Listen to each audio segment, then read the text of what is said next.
રાજકોટ જિલ્લાના ભાયાવદરમાં ગુનેગારો સામે પોલીસે લાલ આંખ કરી છે.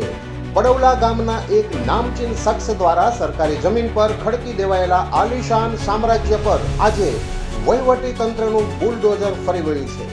ઘટનાની વિગત એવી છે કે ગત 30 માર્ચ 2026ના રોજ પડવલા ગામે દીપેનભાઈ માકડિયા પર જીવલેણ હુમલો કરવામાં આવ્યો હતો.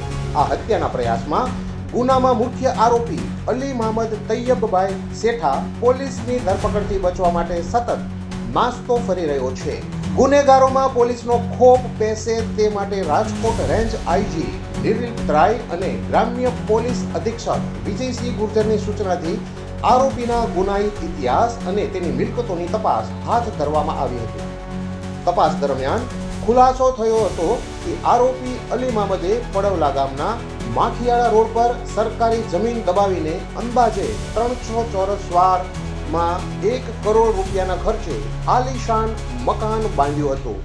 પંચાયત દ્વારા નોટિસ આપવા છતાં દબાણ ન હટાવતા આજે એટલે કે 1 મેના રોજ તાલુકા વિકાસ અધિકારી, મામલતદાર અને ભાયાવદર પોલીસના ચુસ્ત બંદોબસ્ત વચ્ચે આ ગેરકાયદે બાંધકામને જમીનદોસ્ત કરી દેવામાં આવ્યું છે. ઉલ્લેખનીય છે કે આ શખ્સ સામે અગાઉ પણ હત્યા, બળાત્કાર અને આર્મ્સ એક્ટ જેવા અનેક ગંભીર ગુનાઓ નોંધાયેલા છે. હાલમાં તે ફરાર હોવાથી પોલીસ દ્વારા જાહેર જનતાને અપીલ કરવામાં આવી છે કે આ શખ્સ અંગે કોઈ પણ માહિતી હોય તો તાત્કાલિક પોલીસને જાણ કરવામાં આવે. માહિતી આપનારું નામ ગુપ્ત રાખવામાં આવશે. રાજકોટ રેન્જ આઈજી નિર્વિલ ત્રાય અને ગ્રામ્ય પોલીસ અધિક્ષક વિજયસિંહ ગુર્જરની સૂચનાથી આરંભાયેલા આ ઓપરેશનમાં એએસપી સિમરન ભારદ્વાજ અને પીઆઈ અરવિંદસિંહ જાડેજાએ અને તેની ટીમે મુખ્ય કામગીરી નિભાવી હતી.